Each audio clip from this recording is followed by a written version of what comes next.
Wel, newn ni droi at Salm 103 ar gyfer yr alwad i addoli.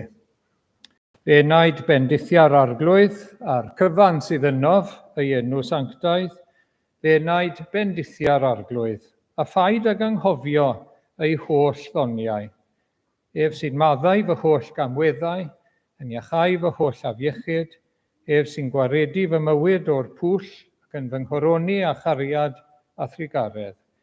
Ef sy'n fy nigoni a daioni dros fy holl ddyddiau, i adnewyddu fy ieuenctid fel eryr. Fe wnaed bendithia yr arglwydd. Wel, gawn ni ymateb a gwneud hynny nawr gyda'r emyn cyntaf. Bore yma, clodydd anfydrol sydd i Iesu gwyw.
Wel, y darlleniad bore yma yw llyfr Daniel a phenod 9.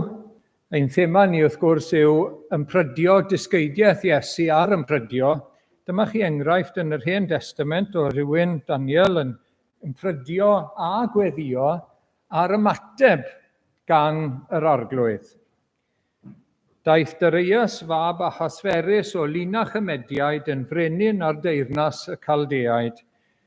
Ym mlwyddyn gyntaf ei deyrnasiad, yr oeddwn i, Daniel, yn chwilio'r llyfrau, ynglyn â'r hyn a ddywedodd yr arglwydd wrth Jeremia'r proffwyd am nifer y blynyddoedd hyd derfyn dinistyr Jerusalem, sef 10 mlynedd a 70.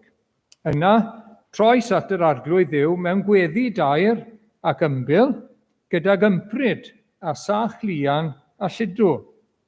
Gweddiais ar yr arglwydd fy niw a chyffesu a dweud, o arglwydd y Duw mawr ac ofnadwy, sy'n cadw cyfamod ac sy'n ffyddlon i'r rhai sy'n ei garu ac yn cadw ei orchmynion, yr ydym wedi pechu a gwneud camwedd a drwg ac wedi gwrthryfela ac anwybyddid orchmynion a ddeddfau.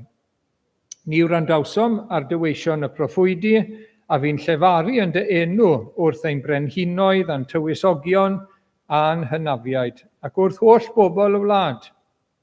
I ti arglwydd y perthyn cyfiawnder, ond heddiw fel eriod cywilydd sydd i ni, bobl Jiwda a thrigolion Jerusalem a holl Israel, yn agos ac ymhell, ym mhob gwlad lle'r alltudiwyd hwy am iddynt y fradychu. O arglwydd cywilydd sydd i ni, i'n brenhinoedd a'n tywysogion a'n hynafiaid, am i ni bechu yn dy erbyn. Ond y mae trigaredd a maddeiant gan yr arglwydd ein Duw, i ni wrth ryfela yn ei erbyn, a gwrthod gwrando ar lais yr arglwydd ein Duw i ddilyn ei gyfreithiau, a roddodd i ni trwy ei weision y proffwydi. Y mae holl Israel wedi torri dy gyfraith a gwrthod gwrando ar dy lais, ac am i ni bechu yn ei erbyn, tywalltwyd arnom y felltith a'r llw sy'n ysgrifenedig yng nghyfraith Moses, gwas Duw. Cyflawnodd yr hyn a ddywedodd amdano ni ac am ein barnwyr trwy ddwy'n dinistyr mawr arnom. Oherwydd ni ddigwyddodd yn unman ddim tebyg i'r hyn a ddigwyddodd yn Jerusalem. Daeth y dinistyr hwn arnom fel y mae'n ysgrifenedig yng nghyfraith Moses. Eto nid ydym wedi ymbil ar yr arglwydd ein Duw trwy droi oddi wrth ein camweddau ac ystyried y wirionedd di. Cadwodd yr arglwydd olwg ar y dinistyr hwn nes dod ag ef arnom, am fod yr arglwydd ein Duw yn gyfiawn yn ei holl weithredoedd a ninne heb rando ar ei lais. Ac yn awr o arglwydd ein Duw sydd wedi achub dy bobl o wlad yr Aifft a llaw gref a gwneud enw i ti dy hun hyd heddiw, yr ydym ni wedi pechu a gwneud drygioni. O arglwydd yn unol a holl weithredoedd cyfiawn, erfyniwn arna ti droi i dy lyd a ddigofaint oddi wrth dy ddinas Jerusalem, dy fynydd sanctaidd, oherwydd am ein pechodau ni ac am gamweddau ein hynafiaid y mae Jerusalem ath bobl yn wawd i bawb o'n cwmpas. Ac yn awr ein Duw gwrando ar weddi ac ymbil dy was, ac dy fwyn dy hun par i thwyneb ddisgleirio ar dy gysygr anghyfanedd. Fy niw gostwng dy glist a gwrando, agor dy lygaid ac edrych ar ein hanraith, ac ar y ddinas y gelwyr dy enw arni. Nid oherwydd ein cyfiawnder ein hunain yr ydym yn ymbil o'th blaen, ond oherwydd dy aml drigareddau di. Gwrando o arglwydd, trigarha o arglwydd, gwrando o arglwydd a gweithreda, dy fwyn dy hun, fy niw, paid ag oedi, oherwydd enw di sydd ar dy ddinas ac ar dy bobl. A thra oeddwn yn llefaru ac yn gweddio, yn cyffesu fy mhechod a phechod fy mhobl Israel, ac yn ymbil o flaen yr arglwydd fy niw dros fynydd sanctaidd fy niw, hedodd y gŵr Gabriel a welais eisoes yn y weledigaeth, a chyffyrddodd ym mi ar adeg yr hwyrol offrwm. Esboniodd mi a dweud, Daniel, rwyf wedi dod yn awr i'th hyfforddi. Pan ddechreuais ymbil, cyhoeddwyd y gair, a deithi minnau i'w fynegu, oherwydd cefais ffafr, ystyria'r gair a deall y weledigaeth. Nodwyd 10 wythnos a 30 i'th bobl ac i'th ddinas sanctaidd i roi diwedd ar wrthryfel a therfyn ar bechodau, i wneud iawn am ddrygioni ac i adfer cyfiawnder tragwyddol. i roi sêl ar weledigaeth a phroffwydoliaeth ac i eneinio'r un sanctaidd iolaf. Deall hyn ac ystyria. Bydd 7 wythnos o'r amser y daeth gorchymyn i adeiladu Jerusalem, hyd ddyfodiad tywysog eneiniog. Yna am 2 wythnos a thrigain, adnewyddir rheol a ffos, ond bydd yn amser adfyd, ac ar ôl y 2 wythnos a thrigain, fe leddir yr un eneiniog, heb neb o'i dyn, neb gyda fe, a difethu'r y ddinas a'r cysegr gan filwyr tywysog sydd i ddod. Bydd yn gorffen mewn llifeiriant gyda rhyfel yn peri anghyfaneddra hyd y diwedd. Fe wna gyfamod cadarn a llawer am 1 wythnos ac am hanner yr wythnos rhydd derfyn ar aberth ac offrwm.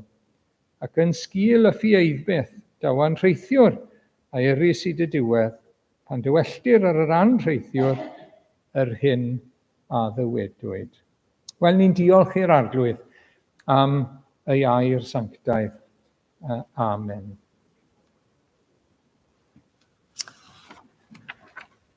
Wel, nawr te, gawn ni edrych ar beth sydd gyda ni ar y sgrin heddi. A beth sydd gyda ni y bore yma yw stori. Stori sydd gyda ni, falle bod chi'n gwybod y stori. Stori oedd Iesu wedi dweud am 2 ddyn yn mynd i'r deml. Sgwni os chi'n cofio'r stori yma, falle bod chi'n gwybod i, falle ddim. Wel, mae'r dyn ar y dde gyda'r penwisg melyn yn ddyn pwysig iawn. Oedd pawb yn meddwl dyn diwiol iawn, dyn crefyddol iawn, mynd i'r deml yn aml iawn. Ac oedd y dyn arall yn wahanol. Oedd e'n casglu trethu i'r gelynion ac oedd pobl ddim yn hoffi nhw o gwbl, ond nhw ddim yn boblogaidd iawn casglwr trethu.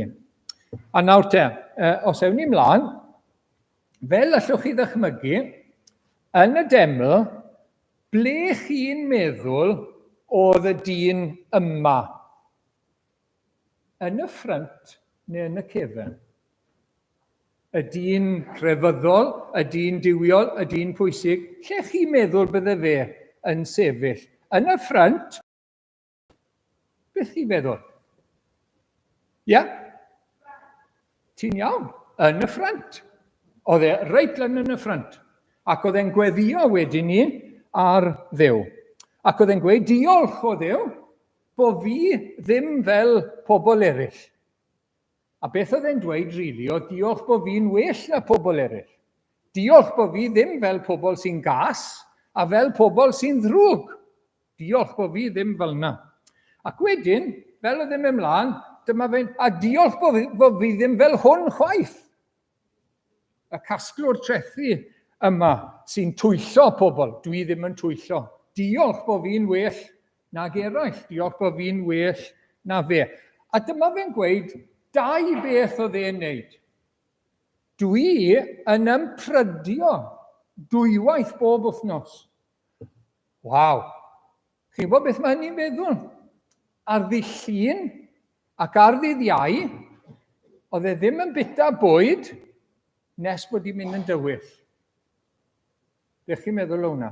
Ar ddydd Llun a dydd Iau, oedd e ddim yn bita bwyd nes bod i'n mynd yn dywyll yn y nos. Achos oedd e'n rhywbeth, oedd e'n meddwl, oedd yn beth da i wneud o flaen Duw, chi'n gweld? A mwy na yna, dwi'n rhoi 1 rhan o 10 o'n arian i'r deml. So am bob 10 punt oedd gyda fe, oedd e'n rhoi 1 punt i'r deml. A chi'n gwybod beth? Oedd pawb yn gwybod. Oedd pawb yn gwybod os oedd y dyn yma'n ympryddio, oedd e ddim yn brwsio i wallt o gwbl, oedd e ddim yn wmolch, nes bod e'n edrych yn frwnt, a pawb yn gwybod, pawb, mae e'n ympryddio, mae e'n sanctaidd, mae e'n special. A pawb yn gwybod bod e'n rhoi arian mawr yn y deml hefyd. A wedyn, dyma'r llall, awn ni mlaen, yn gweddio. A gweddi fach oedd gyda fe, oedd e ddim yn edrych lan, oedd e'n sefyll, oedd e reit yn y cefn, o Dduw, bydd drigaro, please maddau fi, dwi'n bechadur. Please helpa fi, dwi'n bechadur. A meddai Iesu, fe oedd Duw wedi gwrando arno, a fe ath gytre mewn perthynas iawn gyda Duw. A heddi, i ni'n edrych ar adnodau lle mae Iesu'n ein dysgu ni ynglyn ag ymprydio. Os i ni'n mynd heb fwyd am gyfnod, i ni'n gallu gwneud hynny weithiau a diod, ond siwrd i wneud yn iawn. Beth sydd yn bwysig yn y bywyd Cristnogol. A nid jyst rheolau yw e, ond ein perthynas ni gyda Iesu Grist. Faint o ffrindiau ni, pa mor agos i ni gyda Iesu Grist. Diolch yn fawr. Gawn ni droi at yr arglwydd mewn gweddi gyda'n gilydd. Gawn ni weddio te. Diolch arglwydd am gael dod gyda bron eto y bore yma yn enw ac yn haeddiant ac yng nghyfiawnder yr arglwydd Iesu. Diolch bod ni'n cael dod i ddaddoli di, diolch am ryddid i ddod arglwydd i ddaddoli di y bore yma. A diolch bod ti'n ein croesawu ni, diolch bod ti'n ein derbyn ni yn yr arglwydd Iesu Grist. Ac o arglwydd i ni'n diolch bod ni'n dod at ein tad yn y nef trwy yr arglwydd Iesu. Diolch bod ni'n dod at y Duw mawr a sanctaidd a thragwyddol, y Duw sydd heb fesur iddo fe, yn holl a lluog, yn holl bresennol ym mhob man, yn Dduw holl gyfoethog, yn Dduw sydd byth yn newid, yn Dduw sydd yn nerthol, yn Dduw sydd yn llawn trigaredd a gras yn Iesu Grist. Duw yn newyddion da i ni yn Iesu. Arglwydd i ni, diolch am gael nesau at y ti bore yma eto, ac i ni'n dod arglwydd i ddod yn agos at y ti, i ni'n dod i ddaddoli di, ni'n dod i blygu Gerdyfron, i ni'n dod i nesau at y ti, ac i ni'n dod arglwydd achos bod ni dy angen di hefyd yn fawr iawn. Achos bod ni angen dy fendith di, i ni angen dy nerth di, i ni angen clywed y air di, i ni angen ein llenwi a ddysbryd di. O, arglwydd i ni dy angen mewn can, trwy ni alw arna ti mewn gweddi, trwy ni wrando dy air sanctaeth. O, arglwydd i ni'n gweddio bydd hyn i gyd yn fwyd i ni yn ein heneidiau ac yn dwy'n ffrwyth yn ein bywydau. O, arglwydd i ni'n diolch trwy dy ras ac yn yr Efengil bod ti'n dod â ni i berthynas newydd gyda Duw. Bod ti wedi dod â ni i berthynas o heddwch, perthynas o gariad gyda thi trwy Iesu Grist. Ac felly, y bryma eto i ni'n dyganmol di arglwydd am dy ras, ac am dy drigaredd, ac am dy gariad, am i ti drefnu a chynllunio ffordd i ni ddod yn agos at ti, i ni ddod i'r bywyd tragwyddol sydd yn Iesu Grist. Ac i ni'n cyffesu arglwydd, nid ein syniad ni oedd hyn, nid ein bwriad ni oedd hyn, nid ein gweledigaeth ni oedd hyn, nid ein doethineb ni oedd hyn, ond mae'r cyfan oddi wrtho ti. Yn wir, ein hanes ni yw gwrthryfela, ein hanes ni yw troi i'n ffordd ein hunain, a troi i fod fel gelynion i ti. Ac o, arglwydd i ni'n cyffesu y bore yma, ni wedi darllen am Daniel, i ni'n cyffesu ein pechod o arglwydd o ran ein natur, ni yn bechaduriaid o arglwydd, yn cwmpo'n fyr o dy ogoniant i, yn syrthio'n fyr o arglwydd. Ac dyna ein natur wreiddiol ni o arglwydd, ac i ni'n cyffesu hynny ger dyfron. Ac o, arglwydd i ni'n diolch i ni, bod ti wedi trefnu ffordd i ni gael maddeiant o'n pechodau, i ni gael ein hachub oddi wrth ein pechodau, i ni gael ein huno eto gyda Duw trwy'r arglwydd Iesu Grist. Ac o, arglwydd i ni'n canmol dy drefen di, bod ti wedi trefnu, bod ti wedi addo, bod ti wedi proffwydo, fel ni wedi clywed bore yma yn y weddi, a'r ateb i weddi gafodd Daniel, bod ti wedi proffwydo beth ydde'n digwydd, ac wedyn mae'n dod. Mae'r un eneiniog yn dod, y Meseia yn dod. Mae'n cael ei ladd a neb wrth ei ochr.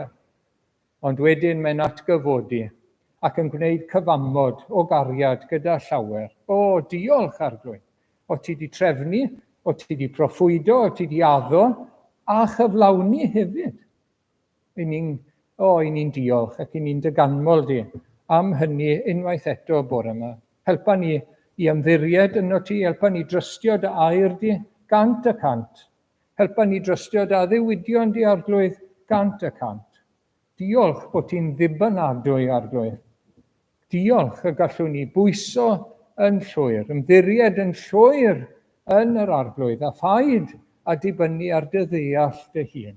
O, helpa ni gyda hyn. A diolch Arglwydd y bore yma nawr, bod ni'n dod i wrando ar ddysgeidiaeth yn Arglwydd, bod ni'n dod i wrando ar eiriau ein brenin caredig, ein prynwr caredig, Iesu Grist. Diolch bod nhw'n eiriau y bugail mwyn, a ddaeth o'r nef i'r llawr. Diolch, mae dyma eiriau yr un sydd wedi'n prynu ni gyda'i waed. Dyma eiriau yr un sydd wedi'n caru ni. Dyma eiriau yr un sydd wedi dod mewn cnawd, sydd wedi cymryd y cwrs yma o ddod o'r gogoniant, o ddod o fod yn ysbryd tragwyddol i fod mewn cnawd. A hynny am byth, ein mwyn ni. O, Arglwydd, i ni'n diolch. A diolch bod ni'n cael clywed geiriau yr Arglwydd Iesu y bore yma. Hyfryd eiriau'r Iesu. Bywyd yn ddyntydd. Digon beth i'n harwain i dragwyddol ddydd. Helpa ni Arglwydd i fod yn rhai sy'n hongian wrth eiriau di bore yma, oherwydd pwy sy'n siarad. Pwy yw ti, o Arglwydd? Yr un sy'n nawr wedi atgyfodi i'n cyfiawnhau ni. Yr un sy'n nawr yn eiriol droson ni yn y nef, yn ein cynrychioli ni, yn gweddio drosom ni. Brawd sydd yno yn eiriol drosof, nid wy'n angof, nos na di, fe yw e. Fe yw'r un sy'n mynd i ddod nôl i'n casglu ni. Fe yw'r un sy'n paratoi lle i ni yn y nef ar ddeiar newydd.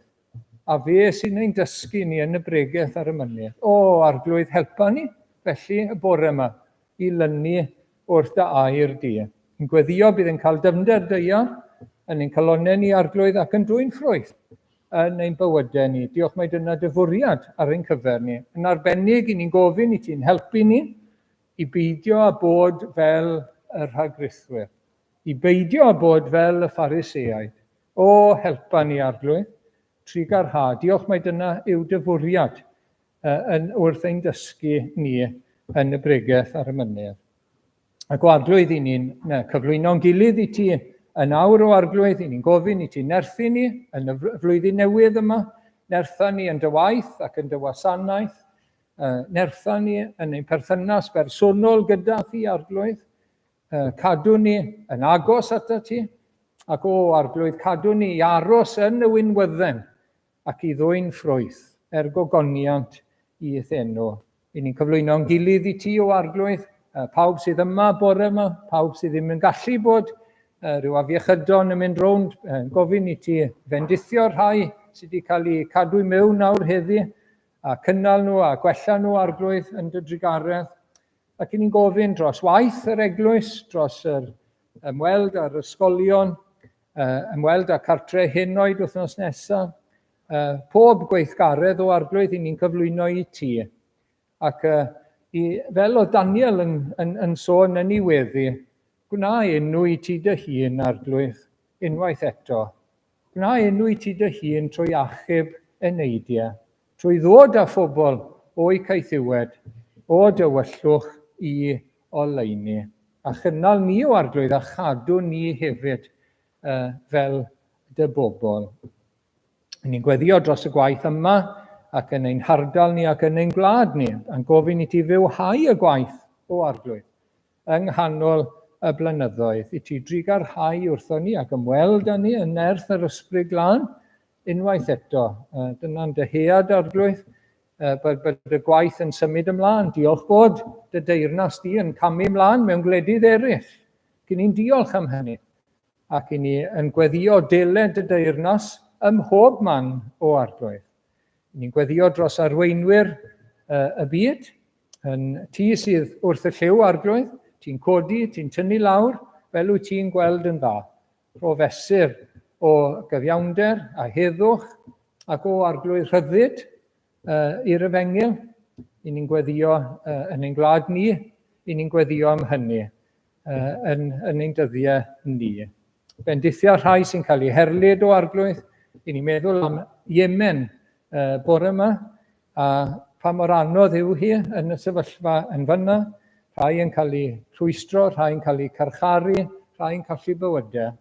O arglwydd cynnal nhw, cynnal ein brodyr a'n chwiorydd yn y gwledydd hyn, bendithia nhw a defnyddia nhw eto o arglwydd. A fel maen nhw'n gofyn, i ni'n gweddio iddyn nhw gael gras i ddyfal barhau, i ddal ati o arglwydd, yn wyneb yr anawsterau. Ac i ni'n gofyn am yr un gras i ni, i ddyfal barhau. Di ni ddim yn profi erledigaeth fawr, ond ni'n profi difaterwch mawr, ond rhoi ni ras arglwydd i ddyfal barhau. Beth bynnag yr ymateb i ni'n cael, rhoi ni ras o arglwydd a cadw'n llyged ar Iesu Grist. Arglwydd, i ni'n gofyn i ti'n derbyn ni nawr, i ni'n gofyn i ti aros gyda ni, i ni'n gofyn i ti ogoneddu dy hun yno ni a thrwom ni. Yn enw Iesu Grist ein harglwydd. Amen.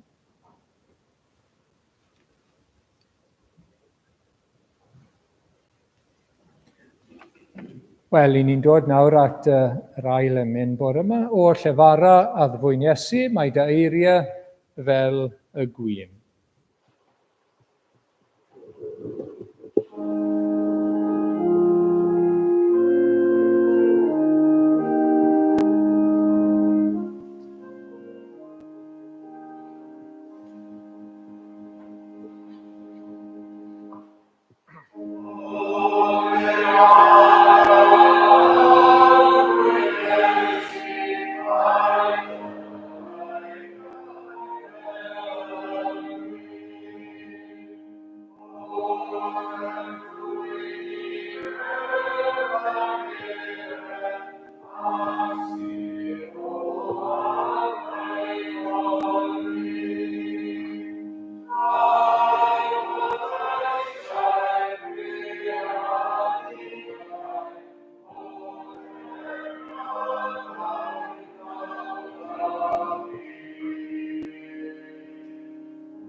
Wel, ni'n troi nawr nôl at Efengyl Mathew, pennod 6, adnod 16 at 18.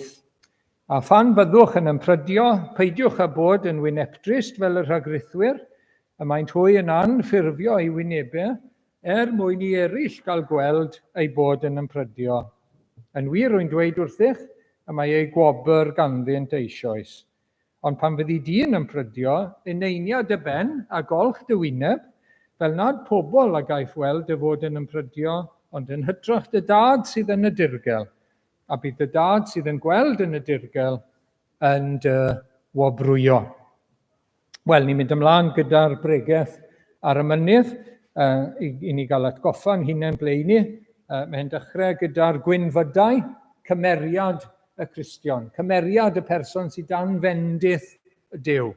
Yr un sydd yn dlawd yn yr ysbryd, yn galaru, ac wedyn mae'r arglwydd yn ei godi fe, ac yn rhoi newyn a syched iddo fe, ac yn trigarhau wrtho fe, ac yn gwneud iddo fe wedyn eisiau trigarhau wrth eraill.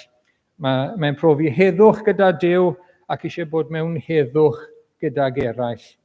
Ac wedyn ni wedi cymeriad y Cristion, mae cyfraniad y Cristion. Dyma'r person sydd yn halen ac yn oleuni, medde Iesu Grist, yn y byd. Ac mwyn hynny wedyn, mae'n ein dysgu ni ynglyn â cyfiawnder y Cristion. Ei ffordd o fyw ger bron y Duw. A mae rhaid bod e'n rhagori ar gyfiawnder y Phariseaid. A mae'r arglwydd wedi dysgu ei ddisgyblion ynglyn â chadw'r ddeddf, cadw y gorchmynion, wrth gwrs. Ac mae e'n mynd gymaint yn ddyfnach, ond yw e, na'r rhagrythwyr. Mae'n sôn am ein cymhellio ni. Mae'n sôn am y galon yn ogystal â'r weithred. Mae'n mynd â ni yn ddyfnach o lawer. Ac nawr ym mhennod 6, wrth gwrs, mae'n sôn am y bywyd crefyddol. Mae'n sôn am rhoi lusen, ac mae'n sôn am weddi, a mae'n sôn am ympryddio. 3 peth yn y bywyd crefyddol. A pwyslais Iesu Grist yw bod e'n fywyd mewn perthynas arbennig gyda Duw. Dyma bwyslais yr arglwydd, perthynas y plentyn a'r tad. Perthynas gyda'r arglwydd sydd yn lliwio ein bywyd ni o ddydd i ddydd.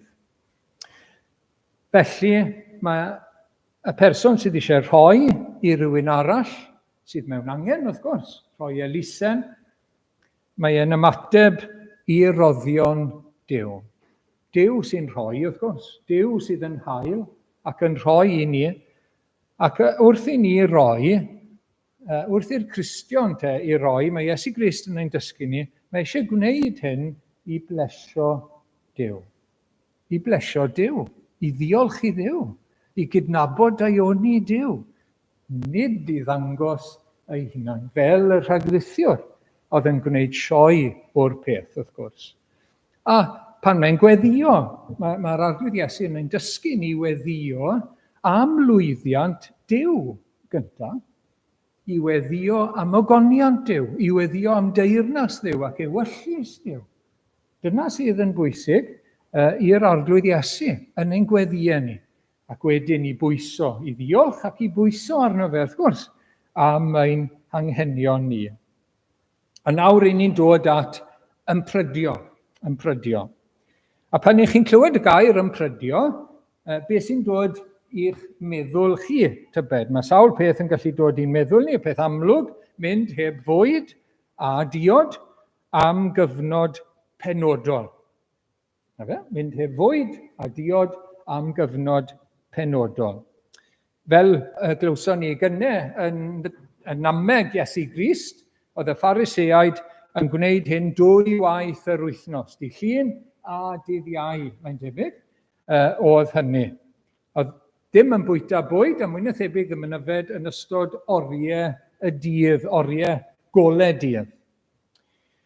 I ni'n gwybod bod disgyblion Iowan yn Ioan Fydyddiwr yn prydio yn gyson. A maen nhw'n holi disgyblion Iesu am hynny, a Iesu'n ateb. Wedyn ni'n gwybod am draddodiadau crefyddol, Cristnogol, lle mae dyddiau gwledd, dyddiau ympryd, feast days, fast days. Yn yr eglwys byddol oedd hwnna. Wedyn ni, chi'n gwybod am y Muslim, lle mae cyfnod o fis Ramadan, wrth gwrs, lle does dim bwyta yn y cyfed eto yn ystod oriau golau dydd.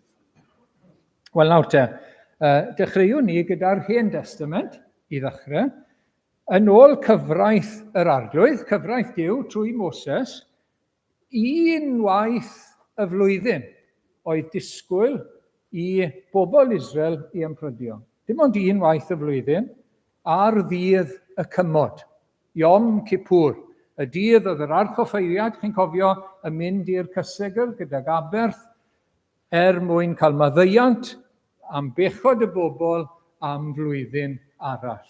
Oedd e'n ddydd mawr iawn, dydd y cymod. Dyna'r unig ddydd lle roedd na reol am ymprydio. Ond, wrth gwrs, os ych chi'n darllen yr Hen Testament, chi'n gweld bod nifer o enghreifftiau eraill o ymprydio ar achlasuron gwahanol a mewn ffyrdd gwahanol hefyd. Weithiau yn bersonol, weithiau fel pobl ac am resymau gwahanol. Na i roi ambell i enghraifft i chi nawr.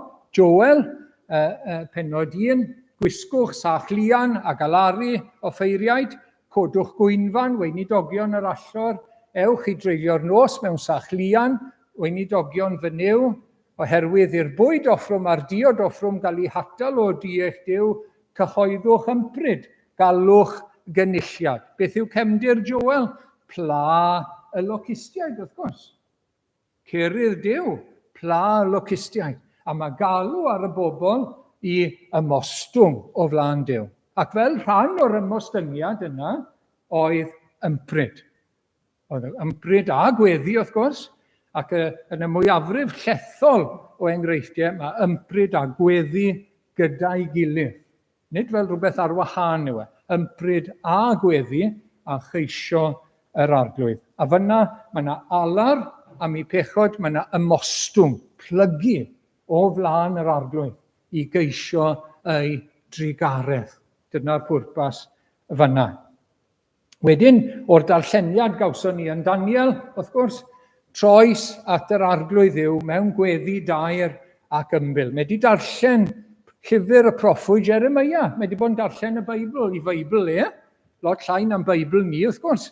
A mae wedi bod yn darllen neges yr arglwydd trwy Jeremia, y bydde yr Iddewon yn Babylon am 70 o flynyddoedd. A wedyn y bydden nhw'n cael dod o yna. Ac mae'n gafel yn yr addewid yna, a mae'n gweddio ac yn ymprydio ar yr arglwydd, ynglyn â hynny. Ac mae'n gofyn, ac mae'n weddi arbennig iawn. Mae'n werth myfyrio ar weddi Daniel, fel mae'n pledio ar yr arglwydd, yn ôl ei addewidion. Mae'n weddi arbennig iawn iawn. Ac wrth gwrs, mae'n cael ateb, a mae'r ateb ymhell tu hwnt i beth oedd e'n gofyn amdano.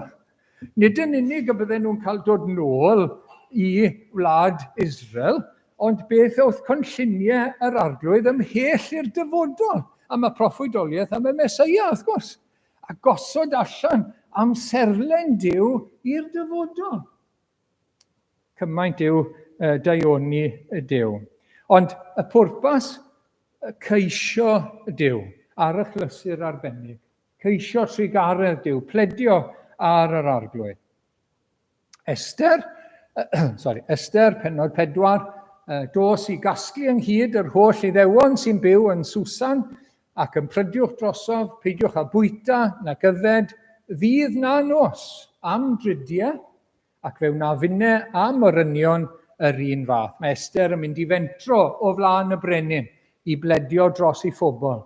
A mae hi'n mynd i ymprydio gyda'i morynion, a mae'n gofyn bod yr Iddewon eraill yn wneud yr un peth wrth gwrs. Ceisio Duw, ceisio yr arglwydd ar y chlysur arbennig, ymostwng, plygu ger bron yr arglwydd. Enghraifft arall, dwi ddim wedi rhoi y lan, ond mae Dafydd Frenin, chi'n cofio, mae wedi cyflawni godineb gyda Bathsheba, a mae hi wedi cael plentyn. Ond mae Duw wedi gweud, a mae'r plentyn yn wael iawn, ac mae'n marw. Ond mae Dafydd yn gweddio, yn ymbil, ac yn ympryddio nes bod y plentyn yn marw, ac wedyn mae'n gorffen ei ympryd wedyn ni. Ni'n dod i'r Testament Newydd, ni'n darllen am Iesu wrth gwrs, a Iesu yn ymprydio am 40 o ddyddiau, yn debyg i Moses ar fynydd Sinai, ac mae'n amlwg bod hwnna'n rhywbeth neilltuol arbennig iawn, lle mae'n cael ei gynnal mewn ffordd arbennig, fel oedd Moses gyda'r arglwydd Iesu yn paratoi at ei weinidogaeth gyhoeddus ac yn mynd i frwydro gyda Satan yn y diffeithwch ac yn ympryddio am 40 diwrnod. Chi'n darllen am rywun fel Anna yn y deml, oedd yn ceisio Duw ac yn disgwyl y Meseia ac mewn gweddiau ac ymprydiau. Chi'n darllen am Cornelius, cyn dod yn Gristion, wrth gwrs, yn un oedd yn ceisio Duw, fel oedd yn gallu yn ôl y goleuni oedd ganddo fe, ac yn ymprydio yr arglwydd yn ymateb, yn tynnu sylw, yn gwneud sylw ohono fe. Wedyn, gyda'r eglwys yn Antioch, yn addoli Duw, yr eglwys yn Antioch, gyda gweddiau ac ymprydiau. A'r Ysbryd Glân yn siarad â nhw i neilltuo Barnabas a Saul. Ac wedyn maen nhw'n neilltuo Barnabas a Saul gyda gweddiau a ymprydiau. Felly, Actau 13 yw hwnna. Felly, chi'n cael amrywiaeth fanna yn y resymau, y bwriadau dros ymprydio. Ceisio Duw mewn gwirionedd yw ceisio Duw trwy ymatal rhag bwyd a diod am gyfnod penodol. Mae Matthew Henry yn dweud hyn, bod yn rhywbeth sydd yn ein helpu ni i ddisgyblu y cnawd ac i ddarostwng y cnawd a'r ysbryd mwyn nesau at Dduw. A mae'r syniad yma o ddarostwng gyda Dafydd nawr te, Salm 35. Mae hwn yn un diddorol iawn. A minnau pan oeddent hwy yn glaf, oeddwn yn gwisgo sach lian, yn ymddarostwng mewn ympryd, yn plygu pen mewn gweddi. Mae Dafydd yn sôn am rhai sydd wedi troi cefn arno fe. Ond mae wedi bod yn gweddio drostyn nhw, a mwy na hynny, yn ymprydio drostyn nhw. Pan oedden nhw'n sâl. A hwnna'n ddiddorol, yn dyw e? Oedd e'n gweddio dros eraill ac yn ymprydio gyda nhw, neu ar eu rhan nhw, wrth erfyn am drigaredd Duw. Ond y syniad o ymddarostwng, sylwch, o blygu, o ddisgyblu y cnawd i geisio y Duw. Ymadrodd rhai o'r Piwritaniaid yn ôl Spurgeon oedd bod nhw'n ymprydio i dewhau yr enaid. Mynd heb fwyd y corff i dewhau i borthu yr enaid yn ei perthynas a Duw. Wel nawr te, tragedi y Phariseaid yw bod nhw'n darostwng y cnawd ond yn chwyddo yr ysbryd.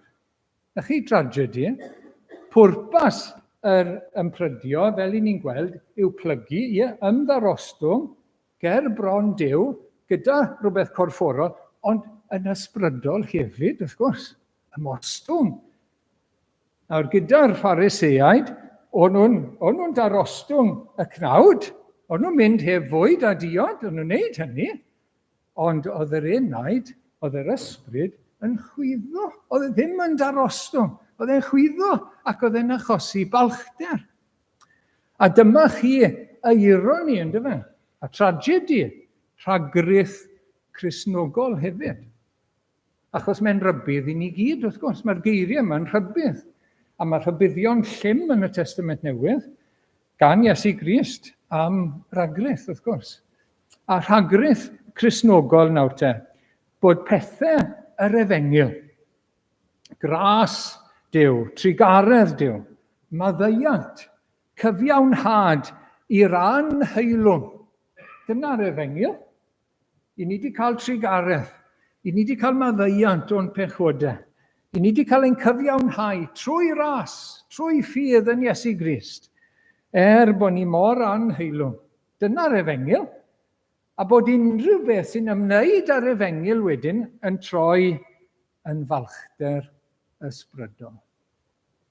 Dyna rhagryth, wrth gwrs. Dyna eironi rhagryth, bod yr Efengyl sydd yn cadw ni'n isial. Dyle fe fod yn ein cadw ni'n isial o hyd. Achos i ni'n byw ar drigaredd bob dydd. I ni'n byw ar ras Duw. I ni'n byw ar gyfiawnder Iesu Grist. I ni'n byw ar ei haelioni a'i ffyddlondeb e. Ond wrth gwrs, rhagryth wedyn ni yw bod ni'n troi hynny yn achos balchder. Bod ni yn well nag eraill, bod ni'n uwch nag eraill, bod ni'n diolch bod ni ddim lle mae eraill fel oedd y Pharisëaid, wrth gwrs. Wel, dyma disgyblion Ioan, chi'n cofio, yn gofyn i ddisgyblion Iesu Grist, pam nad oedden nhw ddim yn ympryddio te? I ni'n ymprydio'n gyson, ond di chi byth yn ympryddio. Disgyblion Iesu nawr, a mae Iesu yn ateb yn hyfryd iawn yn dweud, yn rhoi darlun y priodfab a dathliad priodas. Wel, pwy sy'n ymprydio pan mae'n ddydd gwyl, pan mae'n ddydd i ddathlu, pan mae'r priodfab di cyrraedd a mae'r briodas ymlaen? Hynny yw, beth mae'r arglwydd Iesu yn dysgu yw, doedd ddim pwrpas ymprydio.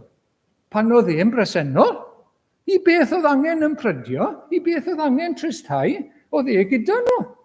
Oedd e'n eu plith nhw, oedd e'n eu dysgu nhw, oedd e'n eu harwain nhw, oedd e'n eu porthu nhw. Oedd e yna, oedd y priodfab yn bresennol. Felly, nid rhyw rwtîn di-ystyr mecanyddol yw'r bywyd Cristnogol, ond perthynas gyda'r priodfab.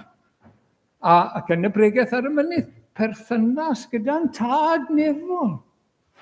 A mae hwnna yn hyfryd, mae hwnna'n bwysig iawn. Pan bydde fe wedi mynd, medda fe, wedyn bydde fe'n addas iddyn nhw ymprydio. Wrth gwrs, bydde fe'n mynd i'r groes.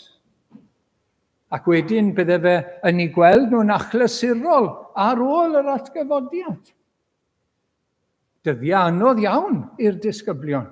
Ie, dyddiau o ymprydio, tristwch. Ond wedyn, oedd addewid y bydde'r ysbryd glân yn dod. Y peth da i chi yw bod fi'n mynd, achos fi ddaw y dyddanydd arall. Bydd e gyda chi. Fel dwi wedi bod gyda chi, fydd e gyda chi. Ac felly, i chi'n cael y darlun yma, yr ymwybyddiaeth yma o bresenoldeb yr arglwydd, a chwmni yr arglwydd, sydd yn holl bwysig ym mywyd y Cristion. Achos beth yw bywyd y Cristion? Beth yw bywyd tragwyddol? Adnabod Duw, fel ein tad. Adnabod Iesu Grist, ein prynwr, ein gwaredwr, ein bugail, ein craig, ein noddfa, ein nerth, ein popeth ni.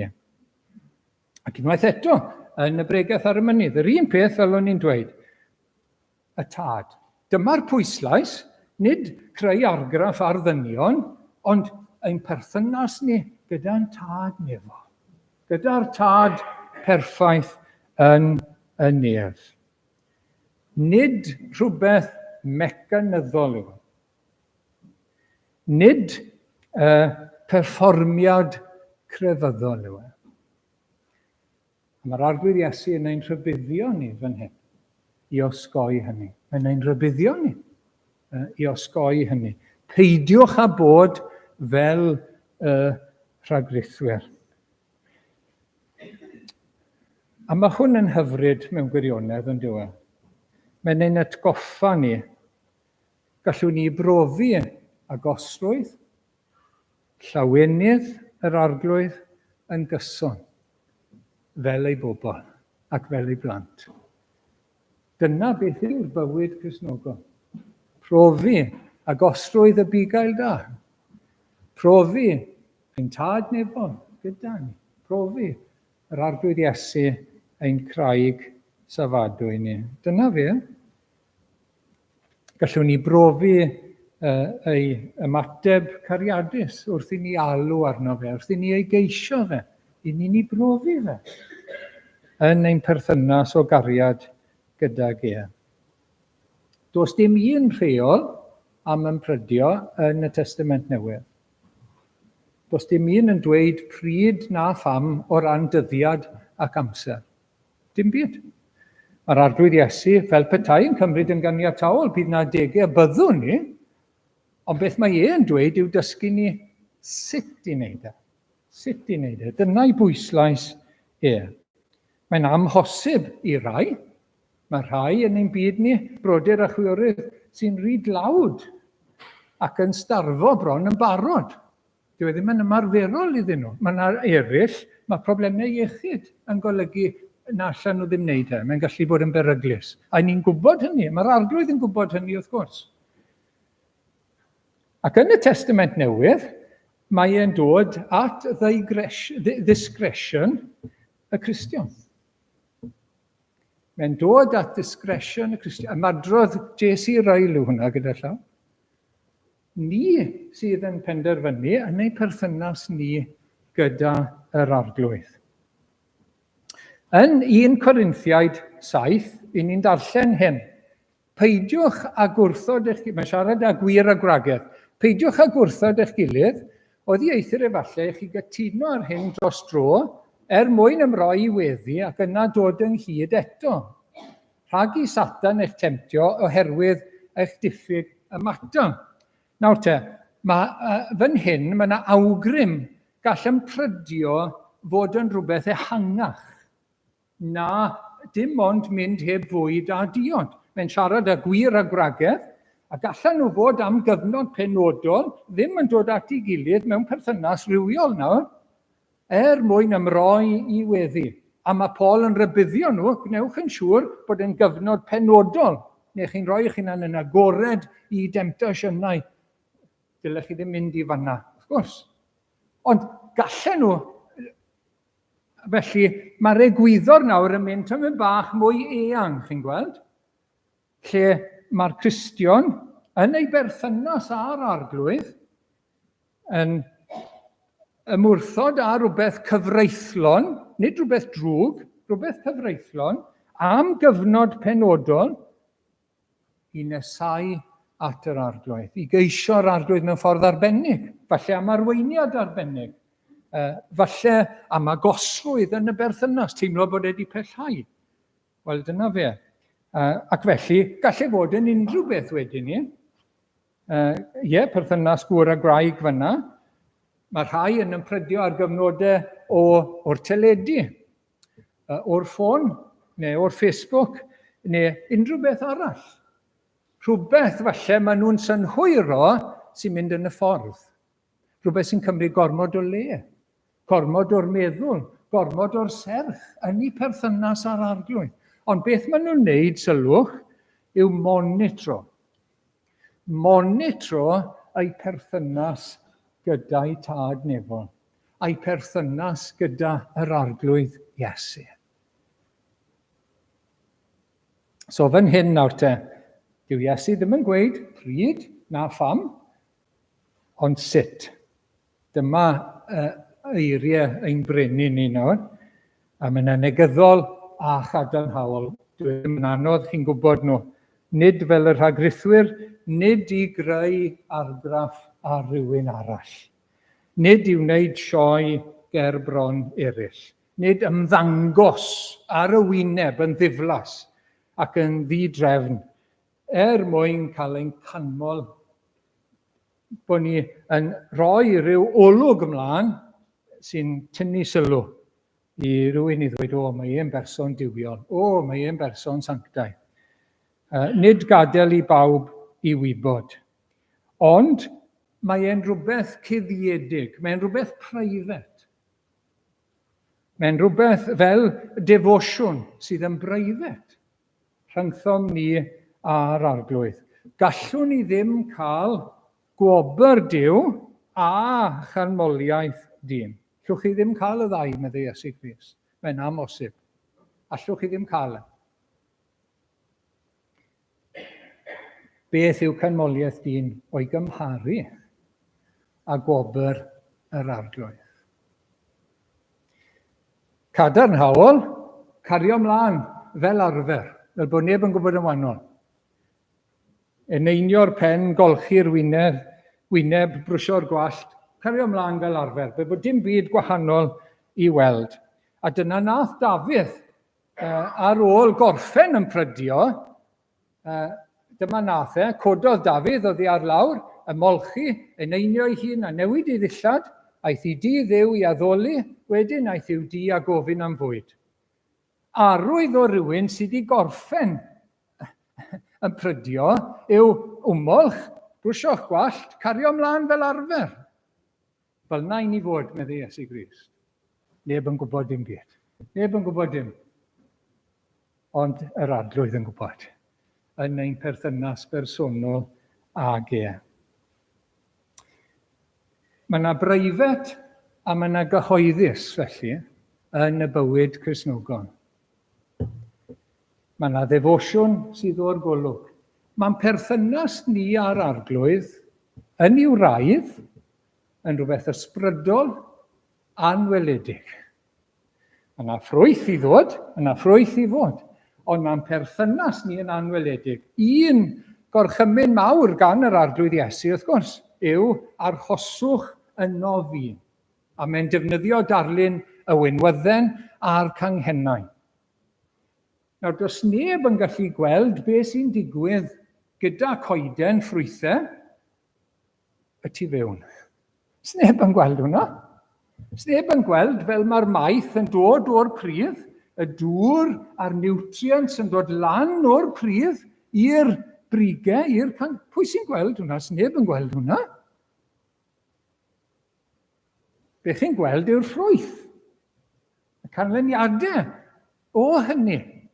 A mae'r un peth gyda bywyd y Cristion. Mae'n gafel yr arglwydd arno ni, a gafel ni arno fe, a mae'r bywyd sy'n llifo rhyngtho fe a ni, mae'n rhywbeth ysbrydol yw e, rhywbeth anweledig yw e. Ac mae'n defosiwn ni, a'n perthynas ni ag e, mae'n elfen breifat iddo fe.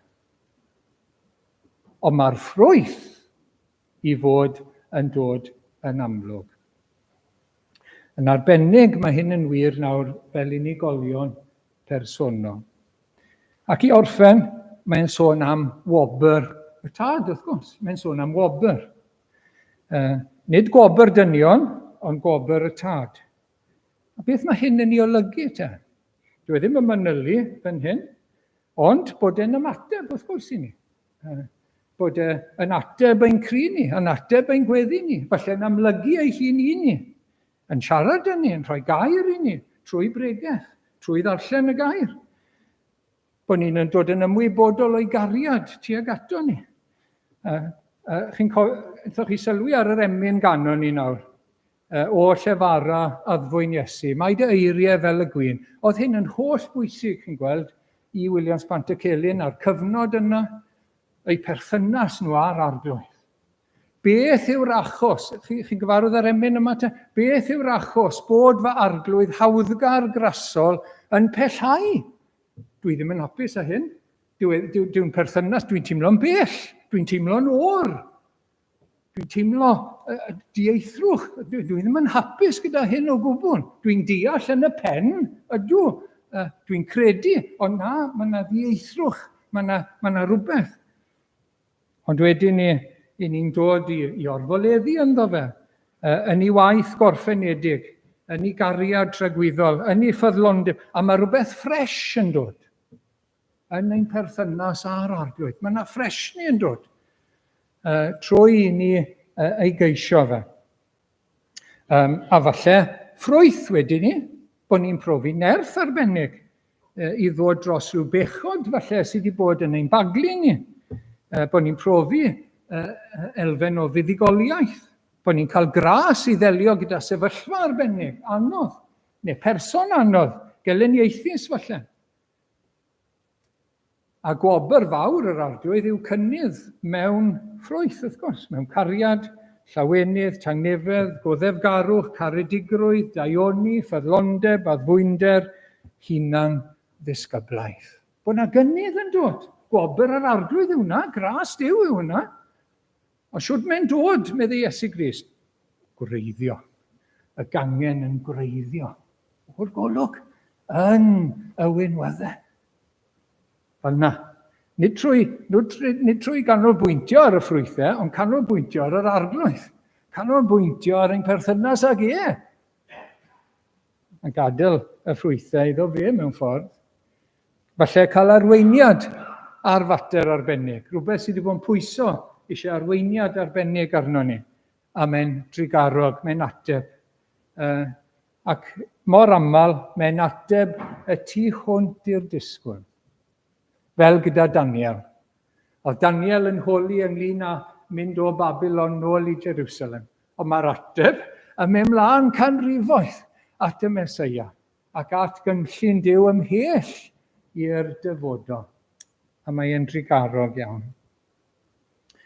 Felly y bore yma, y cwestiwn cyntaf ydy, oedden ni mewn perthynas bersonol o gariad gyda Duw trwy Iesu Grist.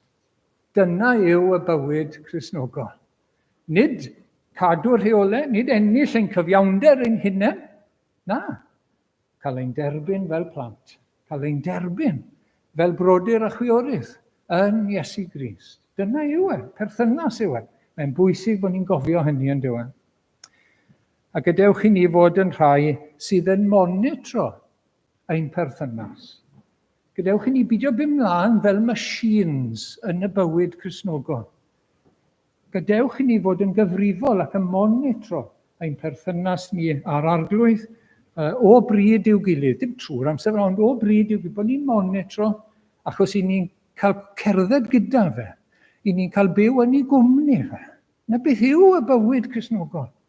Yr ysbryd glân gyda ni, yn aros gyda ni ac yno ni. A gallwn ni ddim bod yn fodlon heb hynny, wrth gwrs. Ac wedyn, boed i ni brofi rhagor o'i fendithion. Wrth aros ynddo fe, ac bod yn ymwybodol ohono fe. Aros ynddo fe yn ysbrydol, a profi ei ras, ei ddigonedd, a'i fendithion, a'i gwmniaeth gyda ni. Gogoniant yw enw. Amen. Dwi'n ni droi at yr emyn ola nawr te, y bugail mwyn o'r nef a ddaeth i lawr i geisio i braidd trwy'r erchyll anial mawr.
Diolch Arglwydd am dy air I ni, diolch am yr Efengyl, diolch am ddod â ni nawr I berthynas iawn gyda Duw yn Iesu Grist. Diolch I berthynas sydd yn gwlwm o gariad ynddo fe. O Arglwydd, diolch. Helpa ni Arglwydd I fod yn ymwybodol o hyn yn ein bywyd, yn gyson. Helpa ni Arglwydd I fonitro ein perthynas â thi. Helpa ni beidio bod fel peiriannau, ond cofio am ein perthynas, cofio am dy gwmnïaeth di.